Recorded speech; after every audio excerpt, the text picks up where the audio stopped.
Boa tarde a todos e a todas. Sejam bem-vindos a esse segundo dia de atividades aí do Setembro Amarelo, que é uma programação que está sendo proposta pela Faculdade de Artes para pensar, né, essa questão da saúde mental, da prevenção do suicídio, e das relações desses temas com o campo das artes. Hoje a gente tem duas convidadas. E nesse momento eu passo a palavra, então, a Francine Rebelo, que vai mediar Uhum. a primeira palestra e apresentar a nossa primeira convidada. Então, gente, boa tarde, sejam todos bem-vindos. É muito bom estar aqui com vocês, é um prazer, uma honra, né? Estar aí nesse espaço que é a minha casa também, a FAARTES, e falar sobre saúde mental também nesse Setembro Amarelo, né? Nessa programação organizada e pensada com tanto carinho aí pela direção da Faculdade de Artes. E vamos iniciar o nosso segundo dia agora de programação, né, do Setembro Amarelo, dessa organização que foi feita.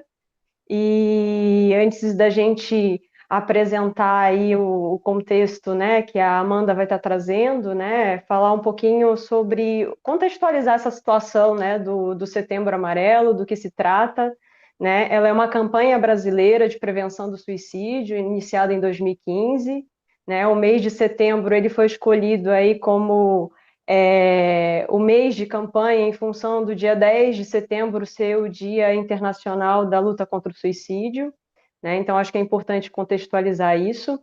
E a cor amarela foi escolhida em função de um caso que acabou tendo uma grande repercussão nos Estados Unidos, né, de um jovem adolescente de 17 anos que tirou a própria vida num carro, né, no Mustang amarelo. E aí esse caso acabou tomando uma dimensão e uma proporção, né, muito grande de divulgação, e essa cor internacionalmente acabou tendo essa referência aí da cor amarela, né, para associar essa questão realmente do suicídio.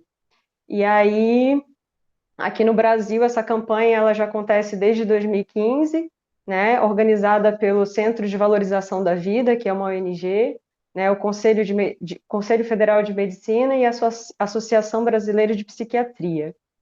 E agora para falar um pouco mais sobre essa temática, né, de saúde mental, que envolve também suicídio, mas que acaba abrindo esse leque aí para a gente falar sobre saúde mental de uma maneira geral, a gente vai chamar a Amanda, né, a convidada de hoje, né, nesse primeiro momento, para estar falando sobre a importância do autocuidado e da saúde mental.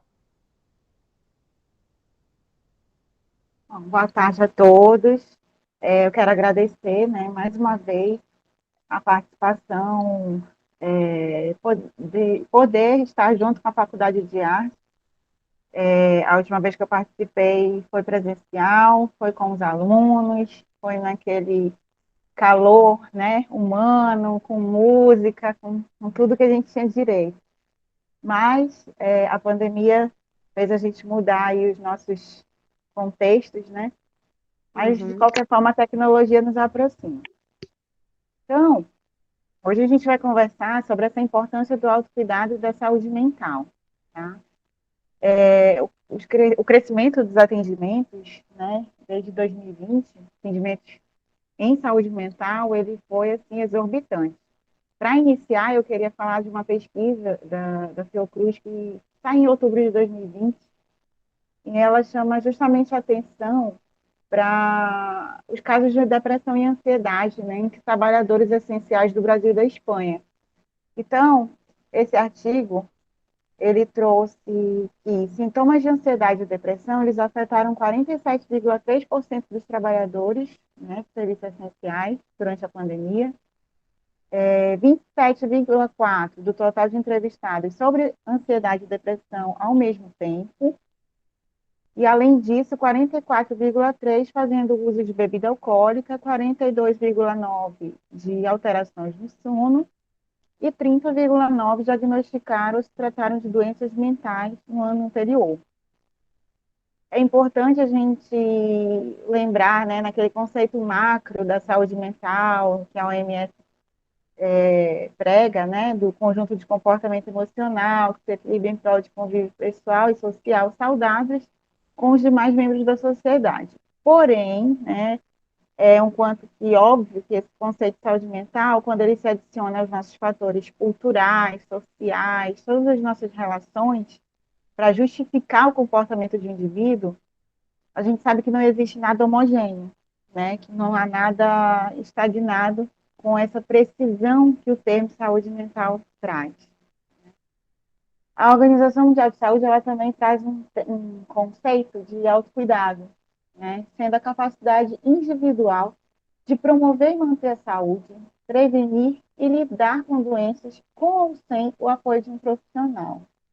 Ou seja, ter a informação, a autonomia sobre as escolhas feitas em relação à sua própria saúde.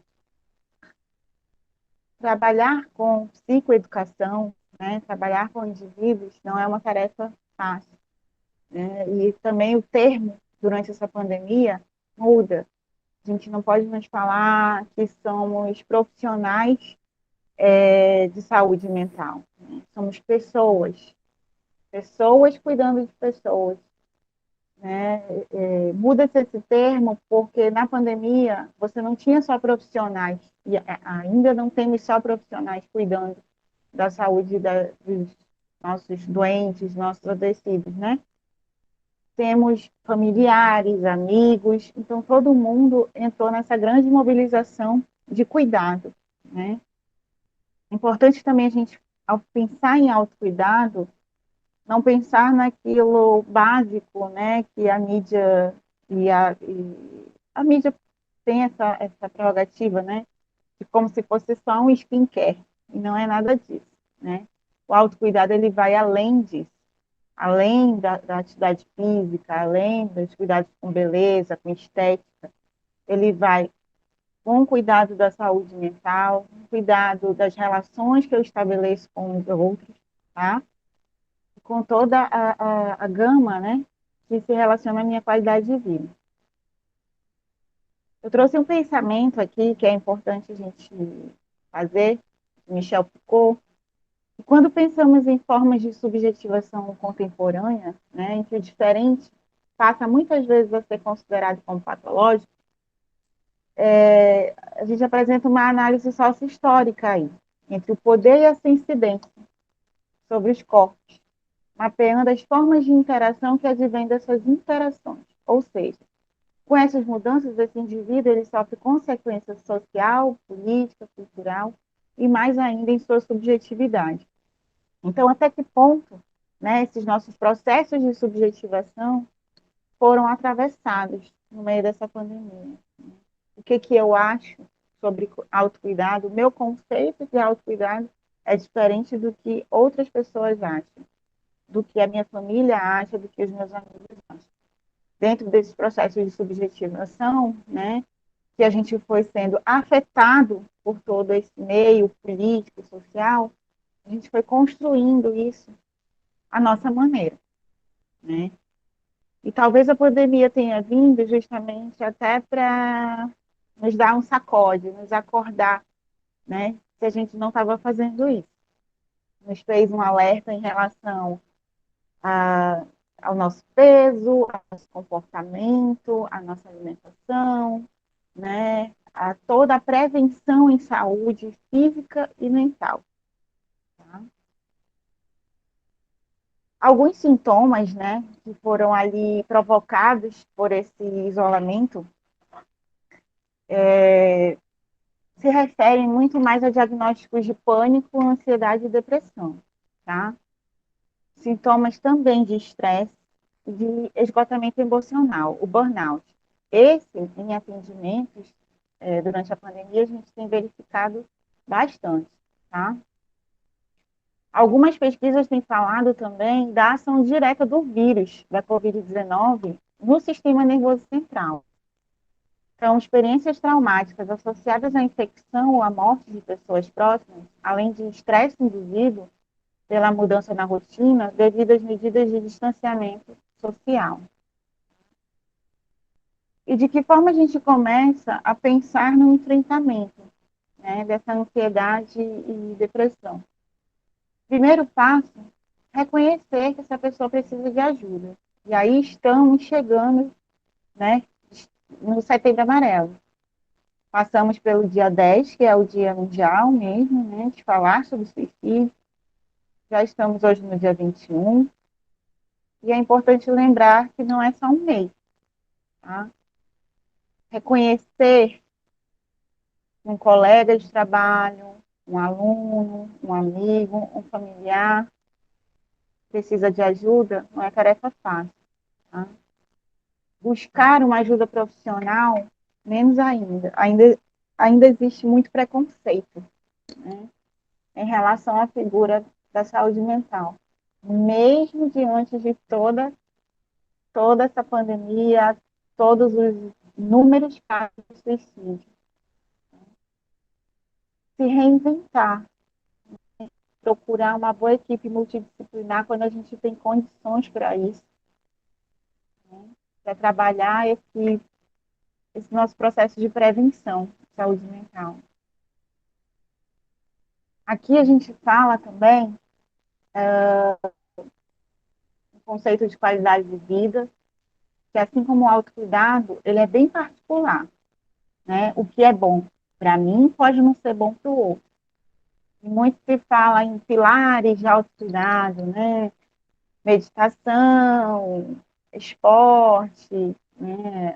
Academia, alimentação saudável e tudo mais, mas nem sempre a pessoa consegue seguir aquele ritmo, né?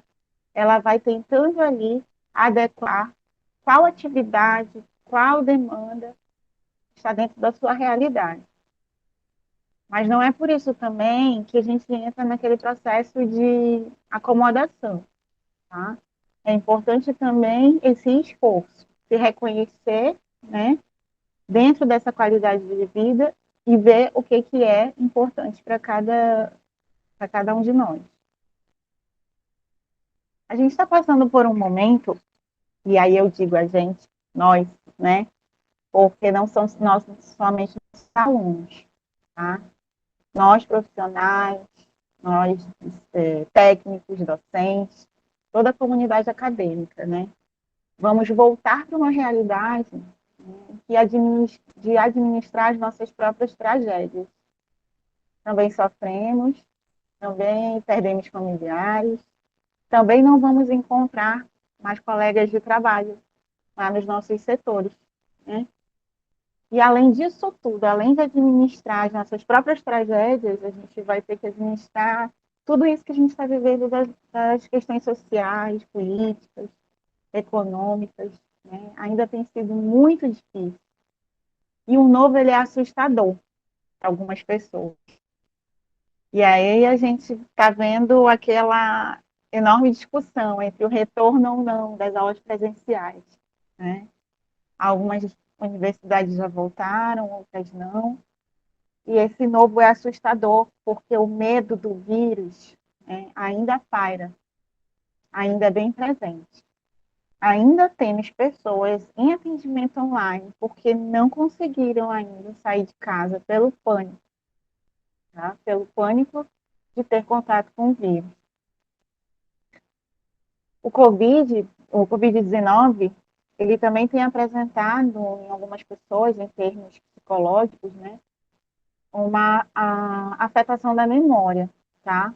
E até mesmo provocado rituais obsessivos compulsivos, com a questão da limpeza, né?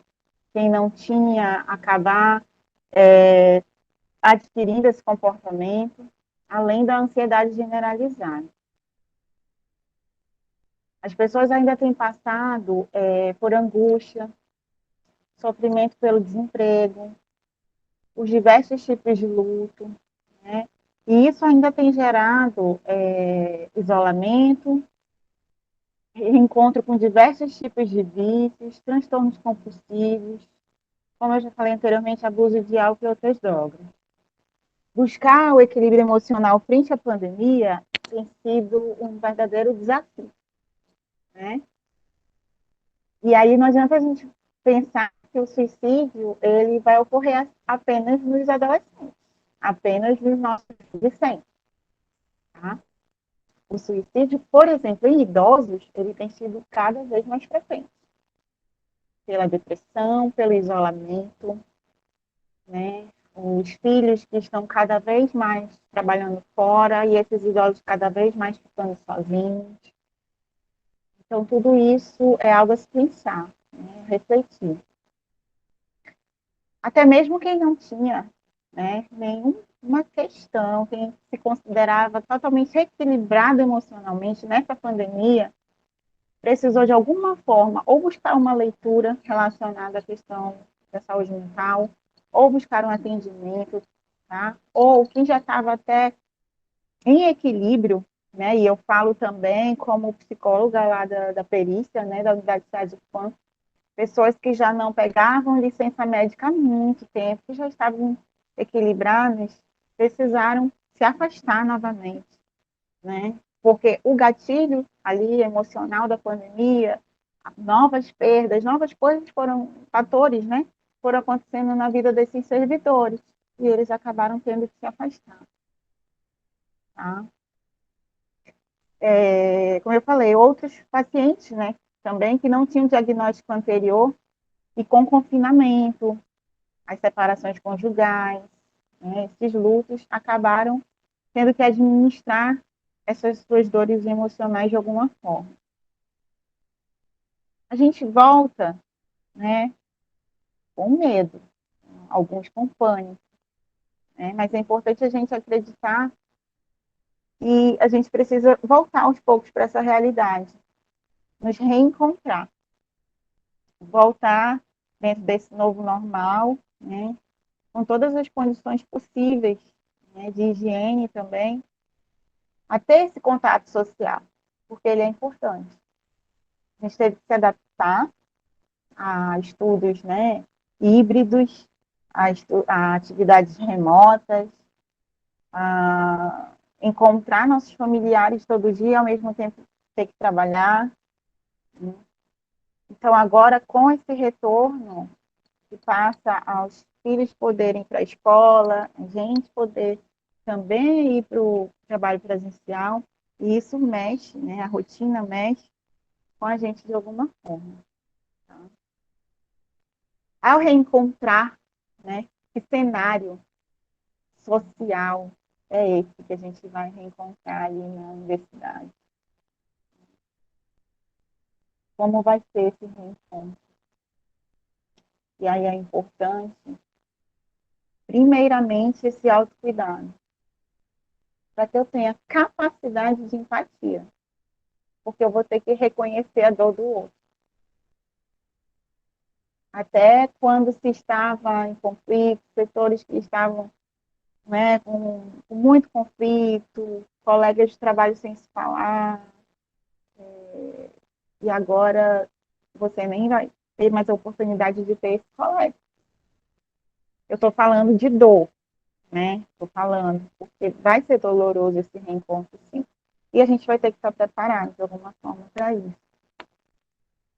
Além da empatia, a gente vai ter que administrar o respeito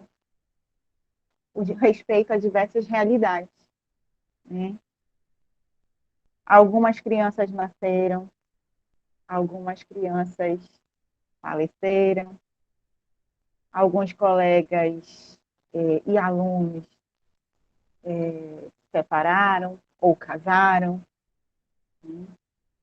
E como retomar projetos também que estavam parados, como retomar toda aquela alegria, né, que contagiava ali os centros acadêmicos, contagiava, né, alguns colegiados também. É algo que a gente precisa pensar sobre. O para quê e o para quem, né? De estarmos voltando nessa realidade, na pandemia. Valorizar essa vida é muito importante. E aí a gente, eu estou falando aqui tanto para alunos quanto para docentes, né? Técnicos, porque a gente sabe que a gente vai ter que lidar com essa valorização da vida, né? Com pessoas que ainda não estão preparadas emocionalmente para esse momento. Mas nessa hora é importante a gente lembrar assim, e se você tivesse morrido de Covid, né? Colocar no lugar do outro mesmo. E se fosse com a gente? Vamos ter que lidar com pessoas que não perderam familiares e vão falar bobagem, porque não estão vivenciando essa dor. Vamos ter que administrar isso também de alguma forma. E se encontrarmos pessoas que estejam, né, vivenciando o comportamento suicida, o pensamento, né, de querer acabar com a própria vida, tentar aos poucos trazer essa pessoa para o momento presente, né?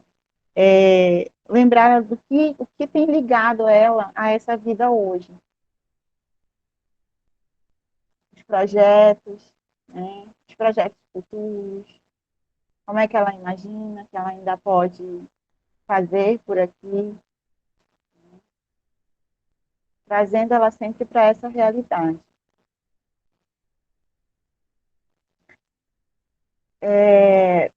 O autocuidado, né, de saúde mental, como eu falei, ele é muito particular.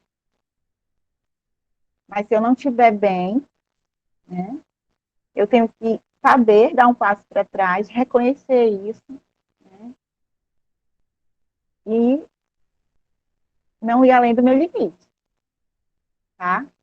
Eu só posso fazer até onde eu posso. Então, para isso eu tenho que pensar, eu tenho que analisar, eu tenho que me colocar no lugar do outro quando eu puder. Então, são vários fatores que nos levam a refletir sobre esse autocuidado. Acho que a gente pode até iniciar o debate, né? Assim, também tem pontos aí que eu acho mais interessante a gente ficar Sim, trocar, né? discutindo, sim, sim. Sim. E esse momento de retorno às atividades, né, pelo menos para a gente na universidade que ainda não voltou efetivamente, vai ser um período realmente de adaptação, né, onde tudo vai ser novo, né? Os espaços serão os mesmos, mas as pessoas não mais, né? Então, esse processo de adaptação, como você disse, vai acontecer em diversas esferas, né, que você citou muito bem, das perdas, né, dos lutos que a gente sofreu, né, de pessoas queridas, de pessoas amadas, né, e ter que levar aí essa carga emocional extra, né, além de toda essa mudança, né, mudança no tempo, né, mudança de acontecimentos na vida, né, e essa maturidade, né, nesse processo também, né, de perda, de isolamento, né?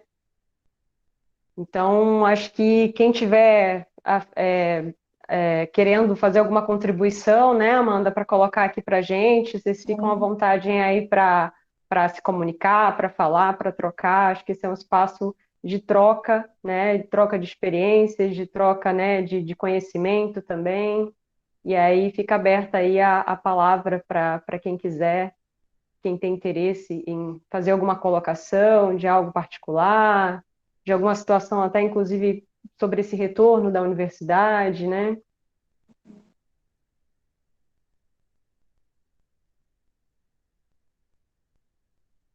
A Luciane escreveu alguma coisa aí, né, Luciane? Foi, eu escrevi.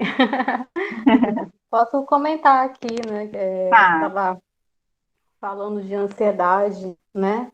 Que a ansiedade leva à depressão, né? A gente sabe as sequências, né? Assim, desses processos, mas que muitos ainda desconhecem, né? Como eu havia comentado ontem, às vezes essas doenças psíquicas, elas são invisíveis, né? A gente não enxerga, Uhum, mas outro que sofre, ele enxerga, ele sente, né? E durante essa pandemia, está vendo muitas ansiedades das crianças, né? Muitas ficaram.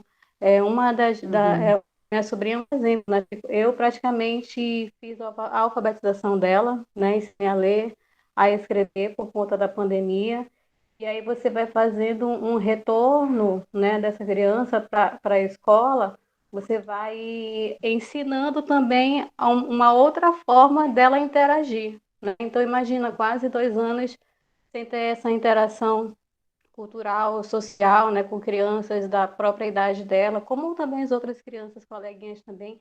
Então, é um retorno de aprendizagem, mas não é uma aprendizagem, digamos, do ensino, né, do conteúdo, é uma aprendizagem social, né, uma aprendizagem de empatia, né, uma aprendizagem de autocuidado, né? Então, a gente tem que ter esse autocuidado, né, com essa saúde mental das crianças, né, dos nossos filhos, sobrinhos, Uhum. né, netos, para esse retorno, né? Porque isso é natural a gente já sermos ansiosos, né? É natural isso, mas você tem que ter esse cuidado dessa normalidade, digamos assim, não virar as doenças, né? Que aí você passa a ter um outro tipo de controle.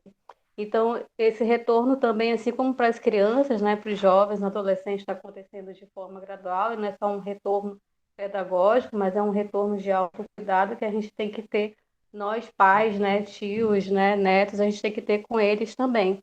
E a gente que está no ambiente de trabalho, né, nesse outro ambiente de trabalho, de estudo, ai, desculpa, gente, que eu agora com rinite.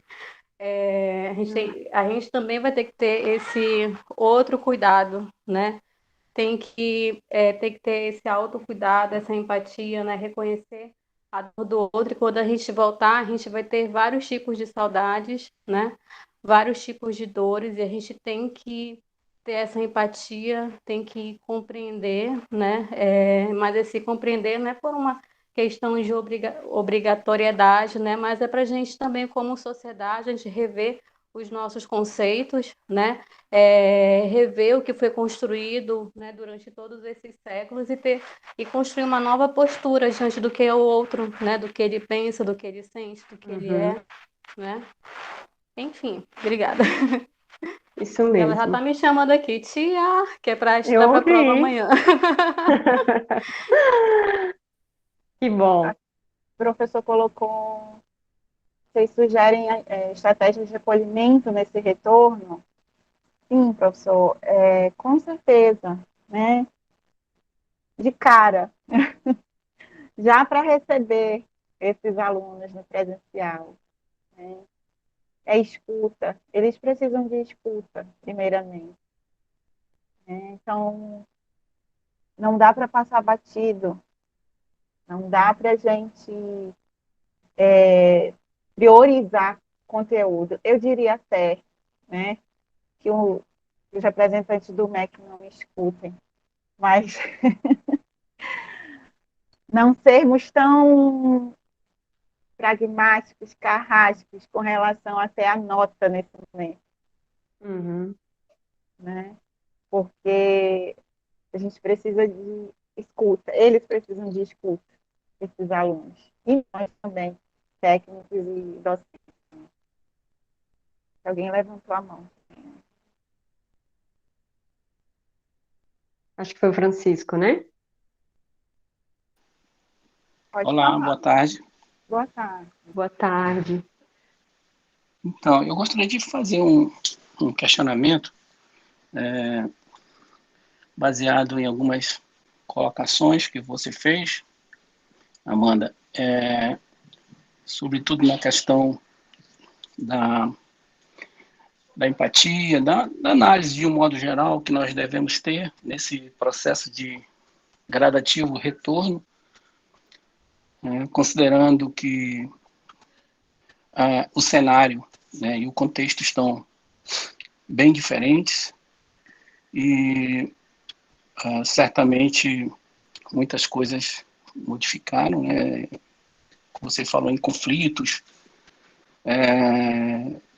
existentes, assim, dentro de um contexto de colegiado, dentro de um contexto de relações pessoais que haviam antes, né, da pandemia e que de repente são repensados, são reanalisados, né, que devemos considerar realmente, e eu concordo, né, com prováveis dores individuais que todos, de uma forma ou de outra, tiveram em decorrência dos fatores, né, que compõem essa pandemia, né, esse mundo pandêmico que nós ainda estamos vivendo. Mas o meu questionamento, ao concordar com todas essas colocações feitas por você, seu pronunciamento, o meu questionamento vai de encontro a uma questão que me preocupa muito, não só dentro do ambiente acadêmico, mas me preocupa muito também no ambiente social de um modo geral, sobretudo considerando o nosso país, o Brasil, de uma maneira mais específica. Eu me refiro, Amanda, mais especificamente, e eu gostaria de levantar e ouvir a sua opinião, levantar o questionamento e ouvir a sua opinião sobre o seguinte: como lidar com determinadas pessoas, determinados atores desse processo de retorno, né, que nós vamos encontrar, que são fortemente influenciados pelo aspecto ideológico, né, e que muitas vezes se tornam negacionistas porque veem em suas lideranças políticas a proliferação do negacionismo, a anticiência, a posicionamentos que levam à adoção de medicamentos que são absolutamente contestados pelos organismos de saúde, em nível nacional e mundial, e que essas pessoas que vão estar lidando conosco no dia a dia das nossas ações, das nossas atividades, dentro da faculdade, dentro da universidade, dentro do meio acadêmico, de repente se apresentam com essa ideia negacionista, com essa ideia influenciada por essas lideranças políticas, do meu ponto de vista, retrógradas e que só estão aí para confundir e atrapalhar ainda mais um processo que poderia ser mais homogêneo, mais consciente, mais voltado para a adoção de atitudes sadias, saudáveis, né? E que, de repente, nós, no meu ponto de vista, teremos que encarar essas situações do nosso lado, muitas vezes, né? Pessoas que vão demonstrar seguir essa linha negacionista, anti-ciência, com muita veemência. Então, eu gostaria de ouvir a sua opinião enquanto psicóloga a esse respeito. Francisco, na minha fala eu realmente coloquei, né? Além de sermos afetados pela Covid-19, pelo impacto da Covid-19, o Brasil teve que ser afetado pelo impacto político, né? Pela forma como tudo foi conduzido. Então, a gente teve que lidar com os nossos lutos familiares, com a questão social, política, ainda administrar tudo isso, né, em nossas mentes. O primeiro passo, né, e sim, não vai ser fácil lidar com os negacionistas, tá? É que a universidade ela está se preparando de uma forma, e aí existe um comitê de biossegurança, né? O comitê vem trabalhando para que tudo seja, né, adequado da melhor forma. Então, assim, é preciso cumprir protocolos. Assim como todos nós, como servidores públicos federais, né, temos a nossa Lei 8.112, dentro da universidade a gente também vai ter que fazer uso de máscaras, fazer uso de álcool em gel, tomar vacina, todos aqueles protocolos que a gente já conhece. E ao lidar, né, com pessoas que vão chegar lá e vão dizer que não tomaram a vacina, que não vão tomar, que vão fazer realmente confusão, é importante lembrar, né, e até lembrá-los, né, na humilde ignorância que apresentar, da função social da universidade, porque a universidade ela tem uma função social, né?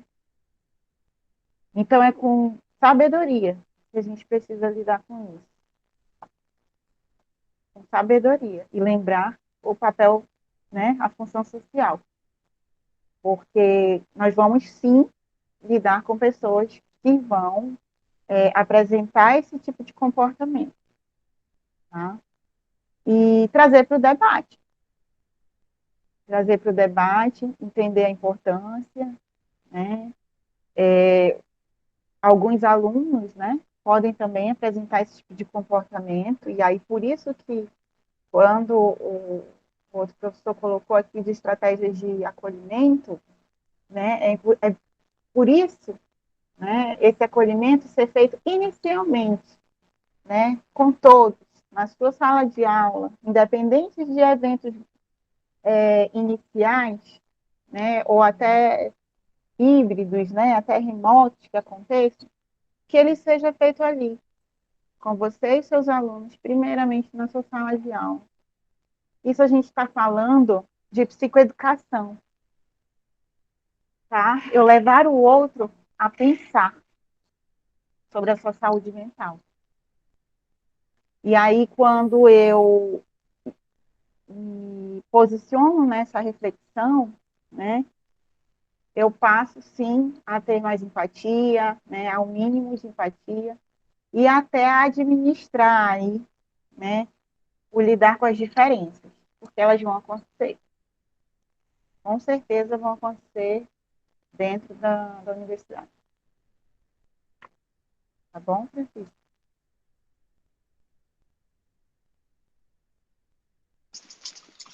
Certo, obrigado, Amanda. Tá.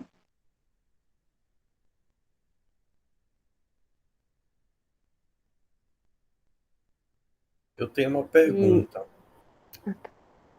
Pode fazer, Rogério. Tá.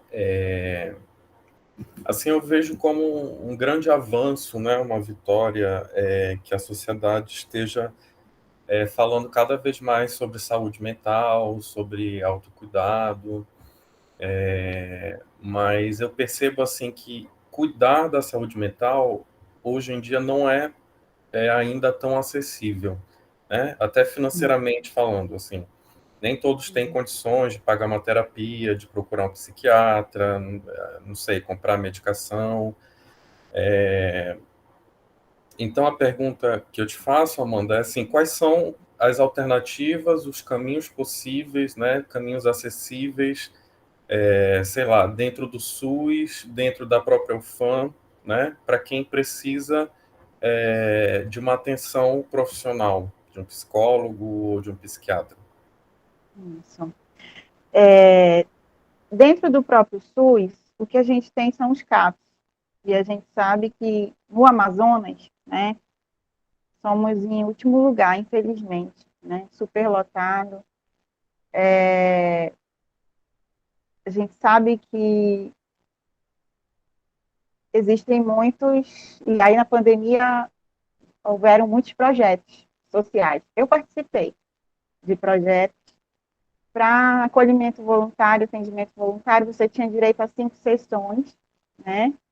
E dependendo do caso, a gente aumentava essa quantidade de sessões. A própria UFAM, ela teve também esse tipo de serviço, né? Nós também fizemos lá pelo CIAI acolhimento psicológico, tá? Agora, claro, será que não é acessível? Ou que prioridade, né, eu estou dando para a minha saúde mental, entendeu? Ou também, qual é a minha situação em relação a me adaptar ao remoto, né? E se eu tenho dificuldade com atendimento online, a gente tem os CSPAs, né? Tanto das universidades particulares quanto na própria UFAM também. Sim, filas enormes, mas temos, né? Em algum momento você é atendido. Houve também, na regulamentação do próprio Conselho Federal de Psicologia, a possibilidade, né, do atendimento psicológico, e aí todo psicólogo teve que fazer um cadastro nacional, né, fazer um projetinho para colocar lá, para ser autorizado a fazer atendimento online. E com relação a valores, né, diminuiu bastante, né, para que fosse acessível mesmo. Muitos psicólogos diminuíram. O atendimento online, ele, por ter um custo menor, né, ele diminuiu o valor, tá? É importante refletir sobre isso, tá? Que prioridade eu estou dando para a minha saúde mental. Muitas vezes, a automedicação, ela impera. E ela imperou durante o confinamento da pandemia. Ah, porque a minha vizinha, a minha tia toma ali uma fluoxetina, toma um bup, né? Tem vários remédios aí, né? Bem conhecidos. Uhum. Então, eu estou muito mal, eu estou chorando muito, eu estou muito depressiva, eu vou lá e peço um remedinho da minha tia, da minha vizinha, da minha amiga, né? Então, esse é o grande risco, porque a pessoa acaba entrando nesse looping aí da automedicação e esquecendo que, aliado à medicação que deve ser passada pelo psiquiatra, orientada direitinho, é necessário o processo terapêutico pelo autoconhecimento, tá? E para remissão de sintomas também, do alívio emocional, por muitas outras demandas, tá? Então, eu te falo como psicóloga que atende, né? Eu atendo clinicamente, atendo também ali no setor de perícia, né, da universidade. Então, a gente vê muito isso, tá? Às vezes a pessoa vai para a perícia, né, e, não, eu vim pegar meu atestado, o psiquiatra passou tal remédio, mas eu não estou tomando porque eu tenho medo de tomar um remédio, mas eu peguei meu afastamento, mas eu também não iniciei minha terapia, né? Então, acaba que nós, enquanto equipe multidisciplinar, acabamos fazendo essa psicoeducação, né? Explicando que, sim, o teu retorno ao trabalho ele não vai ser tão logo como alguns querem, logo, né, retornar ao trabalho e ainda não tem condições, se eu não estou fazendo a lição de casa, tá bom? Tá bom, Rosel? Perfeito, obrigado. E tem, só para complementar aí essa fala, né, da Amanda, a gente está vivendo um momento no Sistema Único de Saúde de hipertrofia mesmo, né, dentro desse campo da Também. saúde mental, né, então, os CAPs mesmo, né, recentemente eu tive que ajudar uma pessoa e ela procurou o CAPs e o CAPs não está mais atendendo casos que não sejam de extrema gravidade em termos de psicopatologia, né, então você com uma crise de ansiedade, você não pode mais procurar um CAPs, né, e aí estão orientando agora que você procure os sistemas de urgência e emergência, né, os SPAs, os pronto-atendimentos, e aí nesse processo começa que não existe profissional ali, profissionais, né, da saúde mental ali disponível para o atendimento, e você acaba tendo que ser atendido por médicos que não são necessariamente preparados para aquele atendimento, né, de forma profunda, como um psiquiatra, por exemplo, né, e aí as pessoas estão procurando médicos da família, né, porque é o que tem para fazer esses atendimentos, né. É óbvio que eles também têm conhecimento, que eles também têm preparo, mas existe uma quantidade muito mínima de profissionais, né? Tanto de psicólogos quanto de psiquiatras, né? Incluindo também os outros profissionais da saúde que também, né, dentro desse nível de assistência, precisam aí estar preparados, né, para recepcionar pessoas que também estão abaladas emocionalmente, que não necessariamente dentro de uma crise de ansiedade ou de uma crise de depressão, que são casos gravíssimos, né? Porque quando você está numa crise de ansiedade ou numa crise de depressão, você precisa de acompanhamento urgente, né? A tua demanda é urgente, você não pode esperar 2 meses para ter um atendimento, você não pode esperar um mês para ter um atendimento. Aquela crise é ali, naquele momento, Então, acho que lidar realmente com essa triste realidade de um sistema que tá parado, né? Está parando, né? Em função justamente da gente não ter políticas públicas que na prática existem, né, em termos de teoria, mas na execução mesmo acabam criando esse conflito ainda maior, né? Quem tem uma crise depressiva e emocional já é difícil procurar ajuda, né? E quando procura ajuda, acaba tendo que lidar aí com esse sistema que, infelizmente, no público acontece, mas deveria ser muito mais forte, né? Em função dos níveis, né, de procura, de busca, né, nesse sentido. Infelizmente, a gente sofre esse atraso, né? Na nossa região norte, assim, principalmente no Amazonas, sempre, há muitos anos, em último lugar em termos de reforma psiquiátrica, né? Uhum. E a gente tem passado por isso. Mas, para fazer um fechamento dessa gestalt, né, do retorno,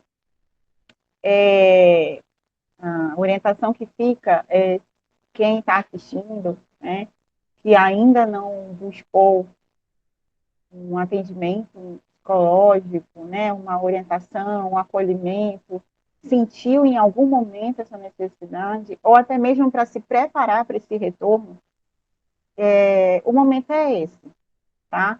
Antes do retorno. Porque você vai lidar, como alguém comentou aqui, né, no chat, lidar com o retorno que nem nós sabemos lidar com algumas situações que não temos experiência em vivenciar, né, realmente. Então, você pode acabar tendo aquele choque, né, ao receber seus alunos e ter ali alunos que se foram, alunos enlutados, alunos com ansiedade, alunos com depressão, tá? Então, o quanto antes de ir para, né, a sala de aula, você já começar esse processo, né, terapêutico para cuidar da sua saúde mental também, tá?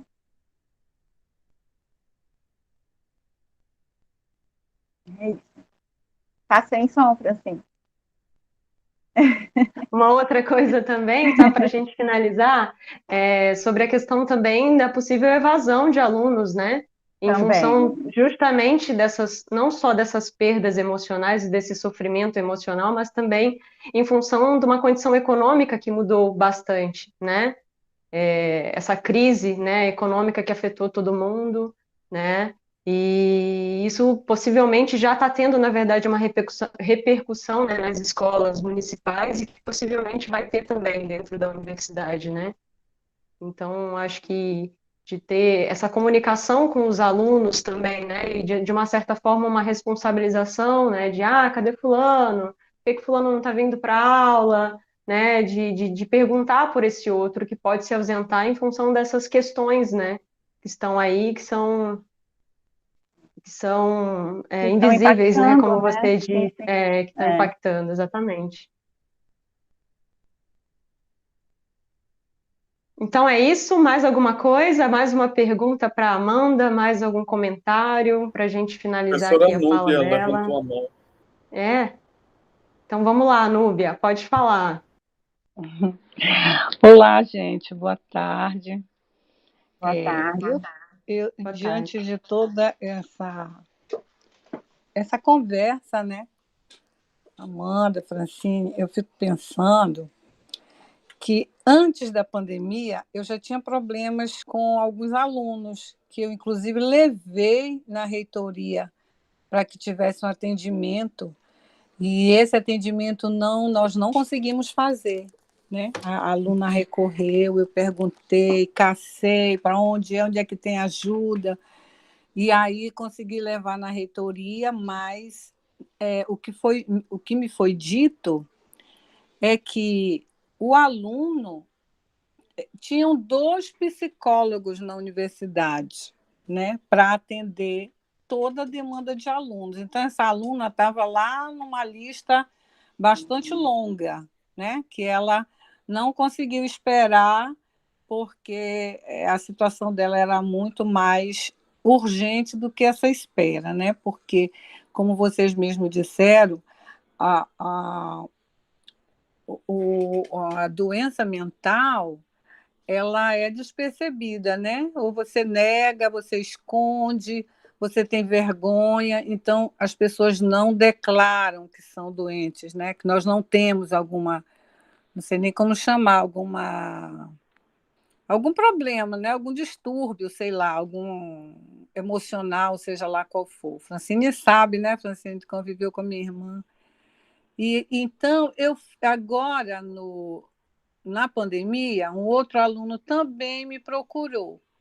E eu fiquei também passando mensagem para todo mundo. Aí eu consegui falar com o coordenador de curso, né, o grupo de coordenadores, e o coordenador do curso de psicologia me chamou no particular e aí pediu para eu encaminhar o aluno para ele, né? O aluno me falou que ele estava sendo acompanhado por esse professor e que estava se medicando e tal, estava sendo bastante orientado. Então, antes da pandemia, tinha todo esse problema, né? Então, eu fico pensando agora vai ser pior, porque cadê os psicólogos dessa cidade formados, né? Eu penso que cada instituto, cada departamento, cada curso deveria ter um lá, como deveria também ter uma assistente social, porque isso é uma questão social, humana e de saúde.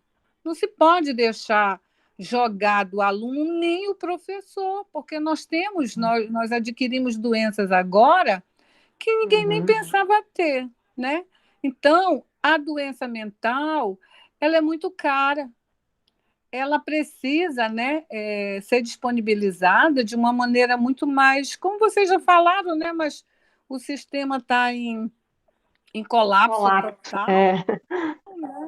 Está em colapso total, então eu fico muito preocupada com isso também, porque a gente em sala de aula não tem essa vivência, essa experiência para solucionar ou tentar solucionar com palavras, com indicações. A única coisa que eu pude fazer foi tentar ajudar esses alunos, mas tem inúmeros alunos com esse problema. Nós sabemos, né, Edna, Francisca, as pessoas que estão mais tempo, nós tivemos vários suicídios no antigo na faculdade, né, departamento de arte, vários alunos nossos praticaram suicídio, né? Então isso já é uma coisa constante, não é só lá, né?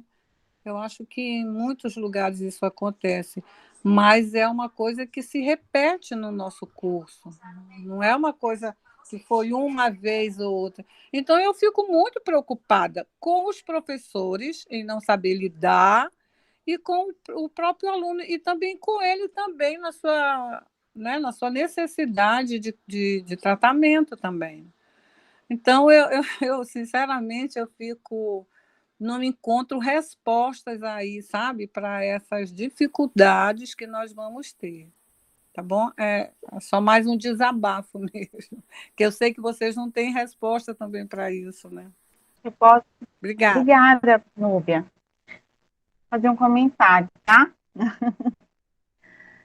Realmente, nossa universidade escassa, né, de profissionais de psicologia, profissionais técnicos, também de serviço social. Que sonho, que ideia maravilhosa poder ter cada curso, né? Seria perfeito. Mas, olha, nesse período da pandemia, eu não participei do atendimento que teve coordenado pelo curso de psicologia, tá? Mas o que foi entregue como nota, né, oficial, até no site, é que depois de um tempo não tinha mais demanda, tá? Não tinha, foi diminuindo a demanda, então eles foram diminuindo a quantidade de voluntários, psicólogos que eles tinham solicitado, né, para participar ali da coordenação do curso de psicologia.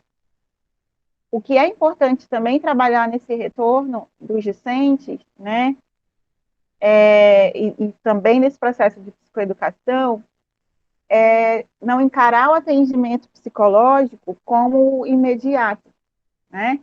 Então, assim, às vezes a pessoa busca o serviço que é gratuito, um psicólogo voluntário, mas ele quer resolver o problema dele em um atendimento, né?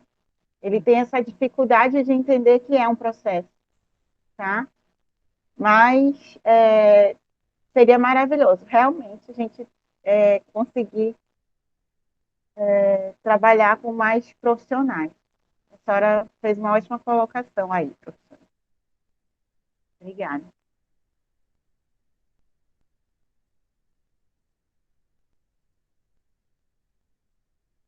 A Edna Professora, levantou a mão, isso. Sim. Boa tarde a todos. Boa tarde.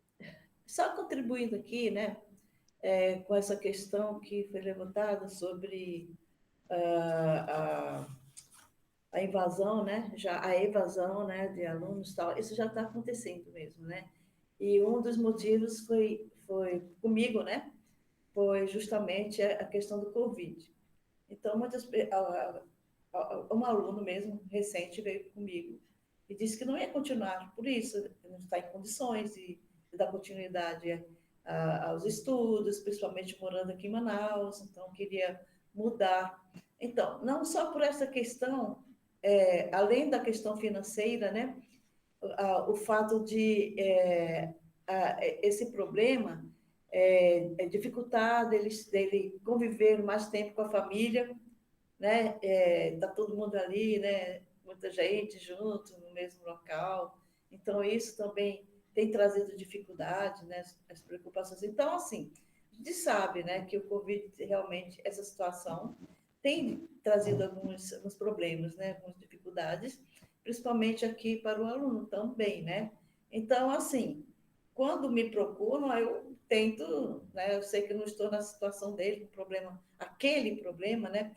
Mas a gente tenta, né, ajudar, segurar, né, levar algumas questões que possam vir realmente apoiar, ajudar de alguma maneira, né? Mas que realmente essa situação já está acontecendo. E seria realmente muito bom se houvesse, como o Lube falou, as psicólogos, né, para que pudessem conversar, ajudar, né? Porque a gente sabe que não foi só a questão financeira deste aluno, daquele aluno, mas que também agravou, né? Mas tem outras questões piores, né? Aquela preocupação com a doença, com a mãe, não sei o quê, então, com alguém da família, e isso tem prejudicado, né? Principalmente a concentração, o estudo, essas questões que estão mais relacionadas realmente ao estudo mesmo, né? Então, assim, que é sério, né? Mas que seria bom, né? Colocar pessoas também preparadas para isso, né? Para conversar com esses alunos que já estão desanimados, né? Diria também isso, que estão desanimados com essa questão. E essa distância ainda, né? De aulas, acho que afetou mais ainda. Era só isso que eu queria colocar. Obrigada.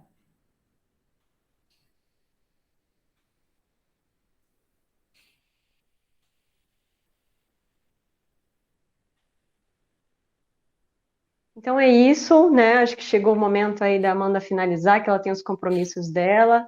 Agradecer a tua participação, Amanda, nesse momento importante aí de discussão que a gente está tendo sobre saúde mental. E eu acho que esses desafios que a gente tem aí, né, e que a gente comentou aqui nesse encontro, são coisas que a gente precisa levar para frente, né, no sentido de cada um ir travando a sua luta, né, dentro daquilo que é possível, né, de levar isso, né, em discussão nesse primeiro momento, acho que já traz efeitos, né, da gente discutir sobre isso, da gente falar sobre essas necessidades, né, e acho que as políticas públicas elas são criadas assim, né, através de incômodos, né, através de situações que a gente vê que não é o ideal e que precisa mudar e a gente precisa, né, ao longo desse processo e justificando essas mudanças e correndo atrás disso dentro daquele limite que a gente tem de poder, né, no espaço que a gente trabalha, no espaço que a gente convive. Então, acho que é importante essas discussões no primeiro momento, né, para ampliar, né, essa necessidade, né, da gente falar mais sobre saúde mental, da gente ter mais profissionais disponíveis, né?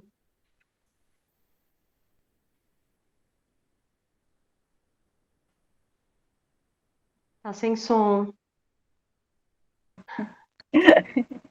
Eu quero agradecer mais uma vez aí pelo convite da Faculdade de Artes, tá? Para participar desse momento com vocês,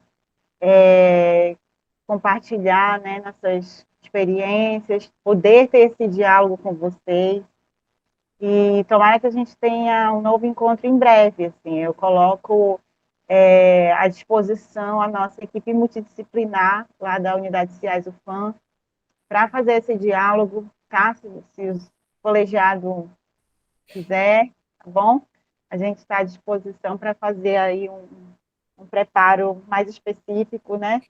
Para esse acolhimento dos docentes aí também e prepará-los também para esse acolhimento dos discentes.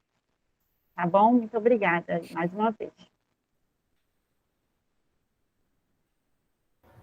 De nada, Amanda. Obrigado, Amanda. Obrigado, Francine.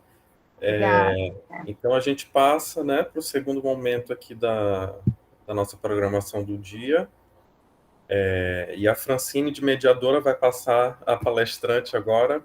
E então eu convido a professora Edna, que vai mediar essa fala da Francine, para fazer a apresentação aí da nossa convidada. Ok, obrigada, Rosiel. Bom, boa tarde a todos. Quero agradecer pelo convite aqui da coordenação deste evento, né, que foi muito coerente para o momento, né, o Setembro Amarelo. Realmente, este tema é super atual, né, principalmente para todos nós, né.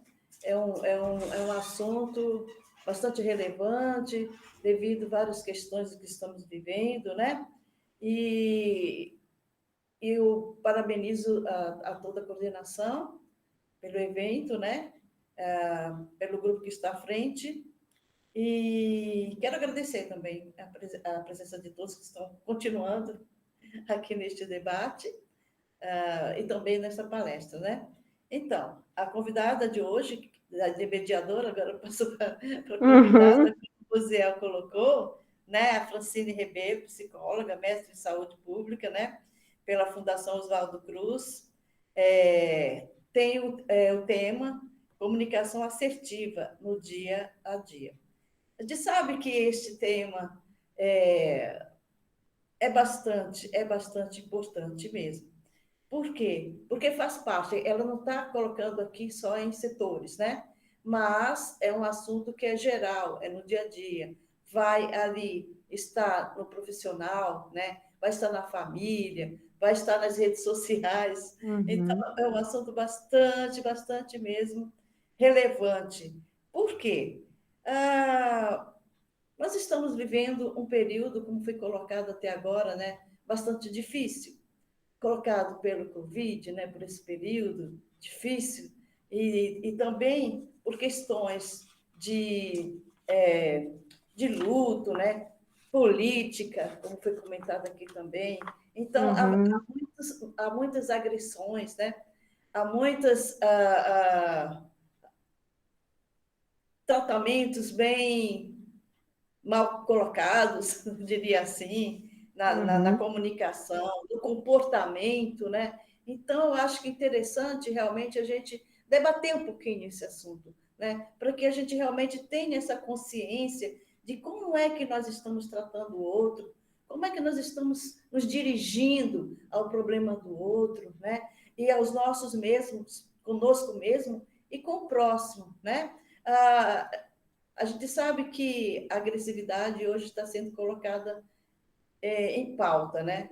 Tanto nas redes sociais, quanto pessoalmente mesmo, né? Então, a gente ter essa noção de como, né? Como estamos nos vendo perante o outro, né? É importante também a gente ter esse feedback, né? Como é que estamos nos vendo perante o outro?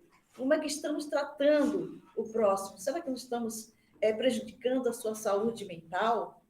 Então, são questões que a gente deve, sim, discutir, né? E este aqui é um dos momentos, né? Essa abertura para que nós possamos tratar um pouquinho desse assunto. Então, agora eu vou passar a palavra para a Francine, para falar um pouquinho sobre o que seria, né, essa comunicação assertiva no dia a dia.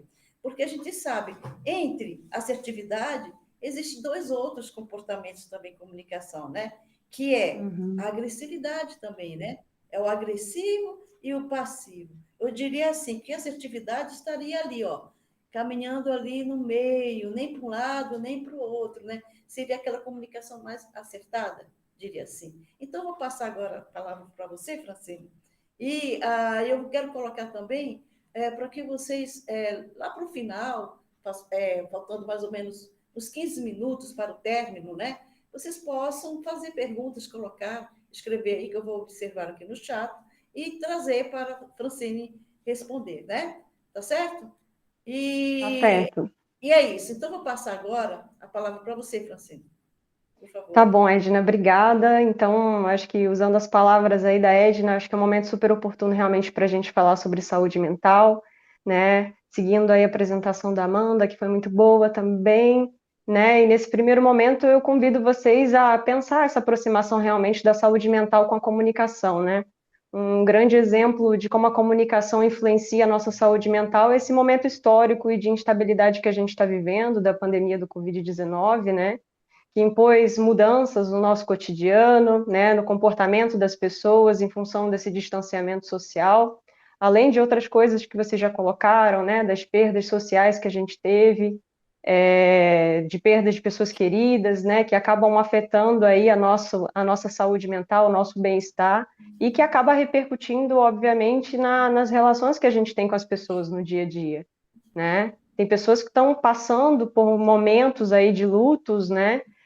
Lutos não elaborados em função do Covid, em função do isolamento, em função do distanciamento, que estão sofrendo muito ainda, né? Pessoas que perderam parentes há um ano ainda estão em crises, né, depressivas em função dessas perdas. Então, essas consequências, né, trazidas aí pela pandemia geram também impactos, né, na forma de saúde mental que a gente estabelece com as pessoas e nessa comunicação de troca, né?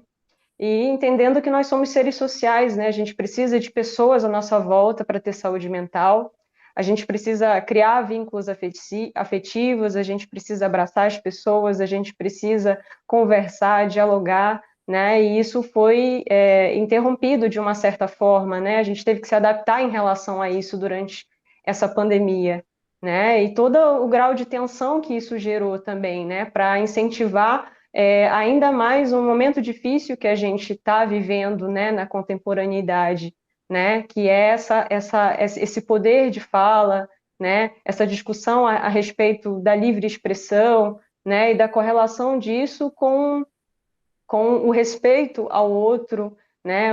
O respeito dessa comunicação dentro de um limite, né? Nessa correlação com o outro. Então, falar de saúde mental dentro de uma perspectiva individual é importante para a gente trazer esse aspecto também coletivo, né?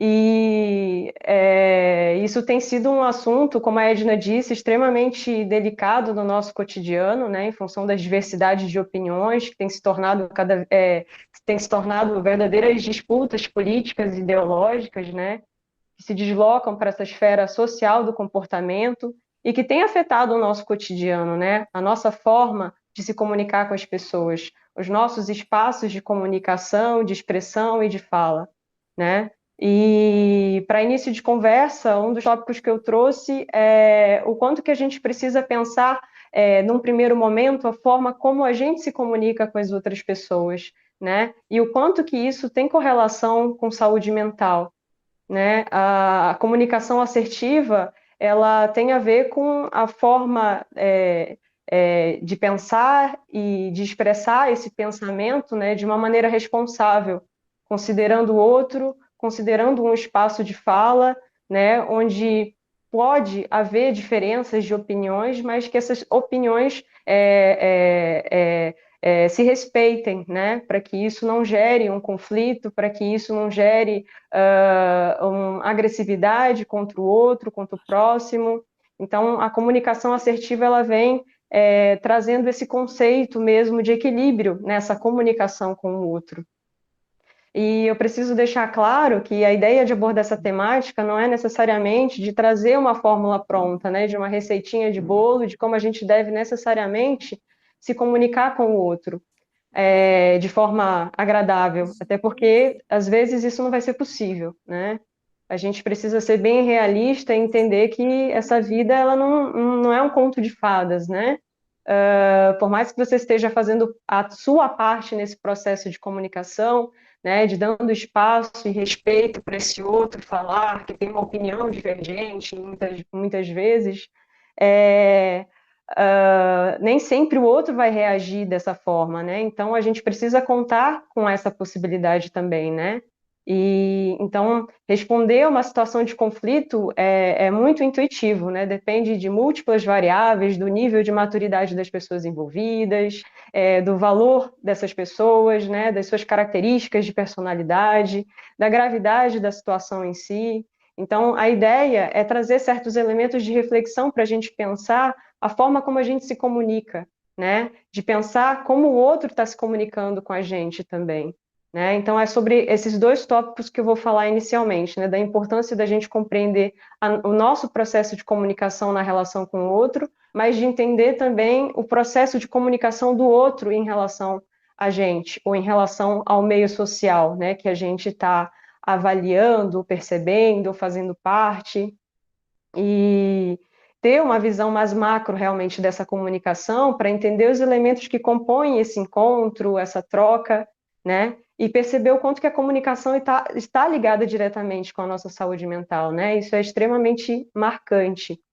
A forma como você se expressa, seja através de palavras, seja através de uma escrita ou de uma imagem que você produz, né? De uma música que você canta ou que você compõe, da sua linguagem corporal, da sua postura, do seu tom de voz. Tudo isso tem a ver com emoções e sentimentos que a gente manifesta, né, através dessas expressões, né? E até mesmo a forma como você discorre sobre um determinado assunto, do modo como você diz bom dia para uma pessoa, como você cumprimenta uma pessoa, né? E até mesmo o não desejo de se comunicar, né? Expressa conteúdos dessas emoções e desses sentimentos que a gente precisa estar sempre alerta, sempre em contato, né, para que a gente tenha essa compreensão sobre os nossos limites, né, sobre aquilo que está acontecendo internamente com a gente, em termos de emoções e sentimentos, né, e são formas de expressão, né, ou de não expressão que carregam os traços dos nossos afetos e que a gente precisa estar realmente em contato aí com conscientes, né, se mantendo conscientes em relação a essa manifestação.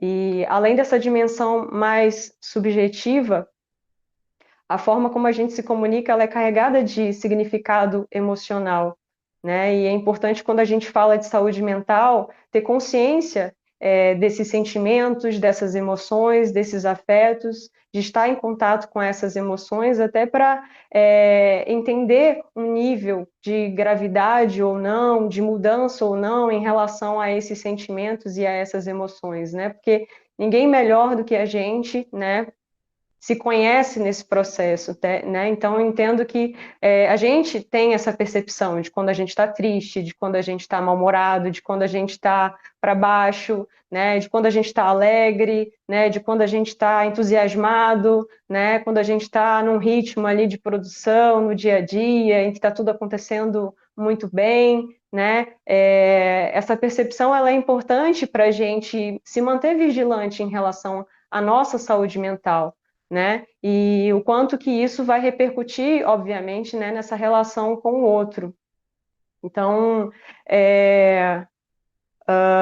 da gente se questionar realmente, né? Se um dia, um determinado dia, você acorda aborrecida, de você se perguntar, poxa, por que que eu estou me sentindo assim?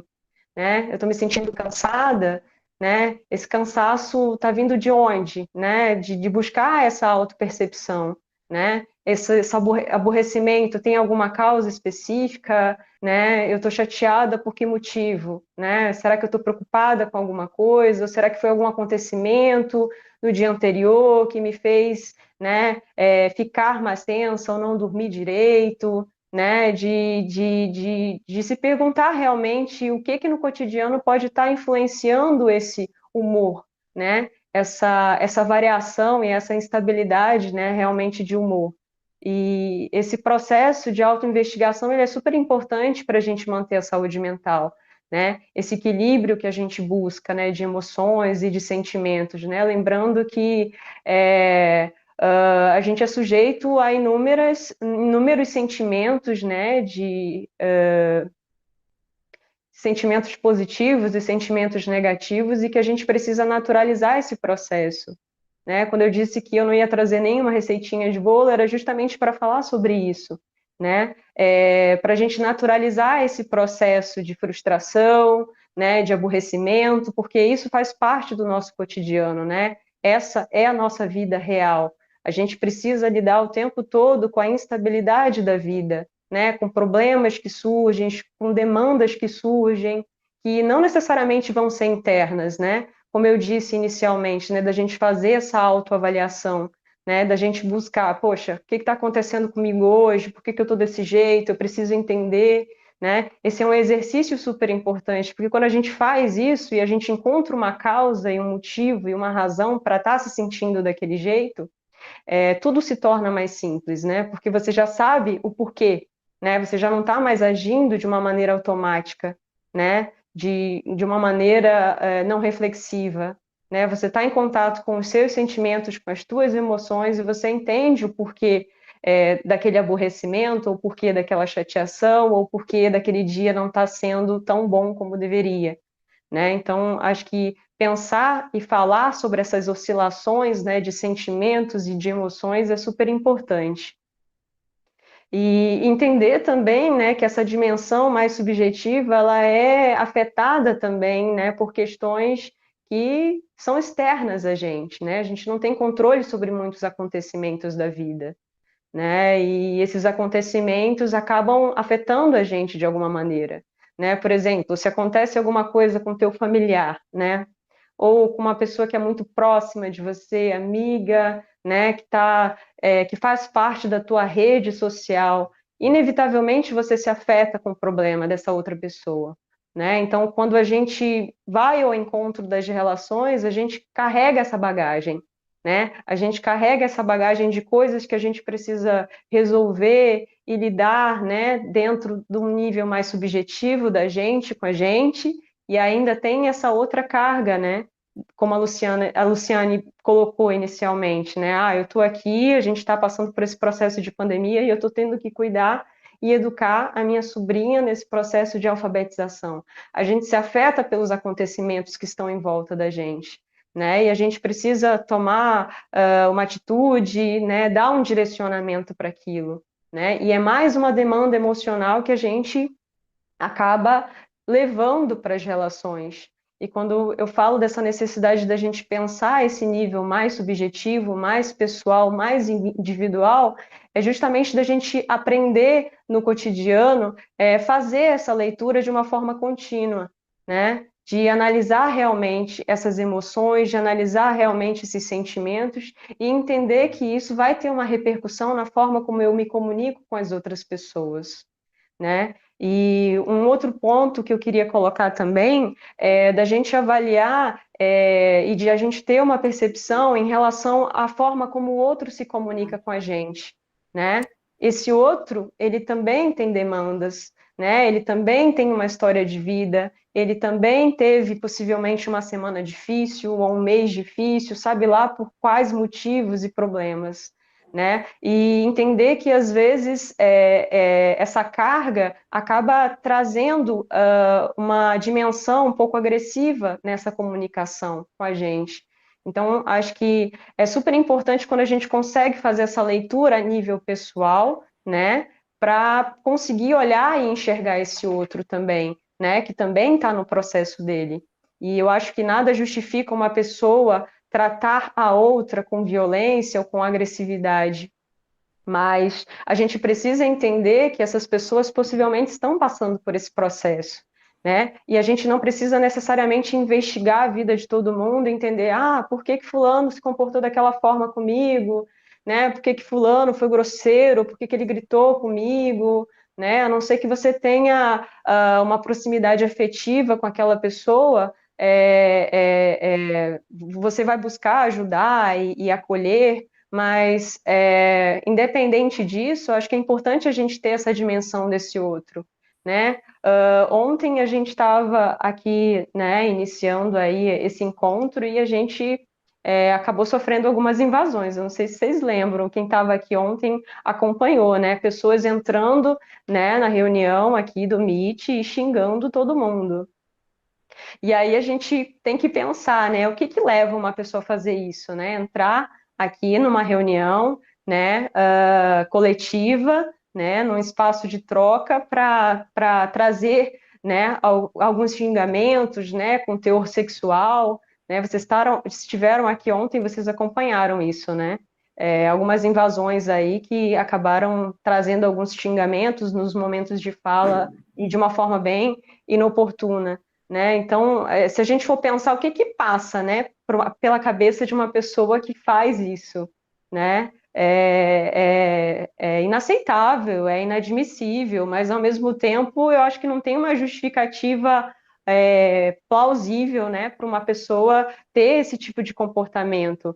Mas, e aí eu queria trazer uma outra questão, né? Essa pessoa não necessariamente passa por um processo de patologização, né, que tem alguma patologia mental, mas possivelmente é uma pessoa extremamente comprometida emocionalmente, né? E aí esse tipo de leitura a gente precisa ter sobre esse outro, né? Nada justifica o que ele fez, né? E outras formas de violência que a gente está acompanhando nesse momento, né, político aqui no Brasil, e que também é uma onda quase que está acontecendo no mundo todo, na verdade, né, nos Estados Unidos, né, na Europa, né, que tem a ver com esses discursos de ódio, né, gente, né, com essas manifestações aí de violência, de agressividade, né, que está muito presente no nosso momento, né, em função, né, dessa era digital, né, desse momento, né, da gente estar utilizando aplicativos, internet, né, e da quase invisibilidade, né, dessas pessoas, favorecendo, né, esse tipo de comunicação. Então, acho que é importante a gente pensar essa perspectiva mesmo de comprometimento emocional que essas outras pessoas têm, né, para manifestar esse tipo de reação, de fala, né, de comportamento, né, que acaba prejudicando todo mundo, que acaba ofendendo, né, que acaba trazendo um impacto emocional, né? Tem pessoas que são perseguidas, né, em função, né, de apresentar publicamente uma ideologia que acaba sendo divergente, né, desse grupo. Então, eu acho que é um momento super oportuno realmente para a gente falar sobre isso, né, sobre comunicação assertiva no sentido da gente pensar essas posições, né, nesse processo de comunicação e de pensar a limitação desse outro dentro desse processo. E isso tem envolvido, né, uma série de outros aspectos, a questão mesmo dos preconceitos de uma maneira geral, né? Eu até coloquei aqui, deixa eu só procurar no tópico, Ei, Francine, enquanto né? você procura Oi. aí, posso falar aqui? Pode. Então, deixa eu colocar aqui. Então, a gente está vivendo numa era do tudo pode, né? Então, as pessoas atualmente estão com esse sentimento, porque eu posso, porque é aquilo, né? Porque eu tenho direito, não sei o quê, não sei o quê. Então, está muito assim no eu, no eu, no eu, no eu, né? E além do que a gente também tem que pensar na seguinte, né? Principalmente na questão da cultura do cancelamento aí, né? Você vai para as redes sociais, né? Aquilo que alguém não gosta do teu pensamento, alguma coisa, te cancela lá, né? Então, não tem respeito pelo teu pensamento também, porque o teu é diferente do dele, né? Então, vai lá, te xingalha, né? Coloca palavras grosseiras para você, porque você tem um pensamento diferente dele, né?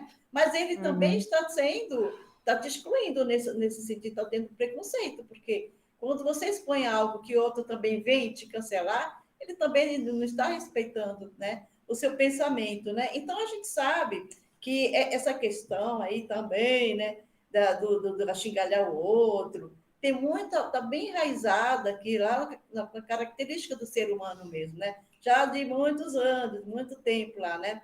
Por quê? Porque às vezes você quer se sentir melhor, você quer se sentir pura, né? E o outro não. Então, se você está xingalhando alguém, se você está desfazendo de alguém, você está colocando que você tem um pensamento melhor, que você é melhor, que você é mais puro, que você é alguma coisa. A própria Bíblia fala isso, né? Assim também como a história, né, da humanidade.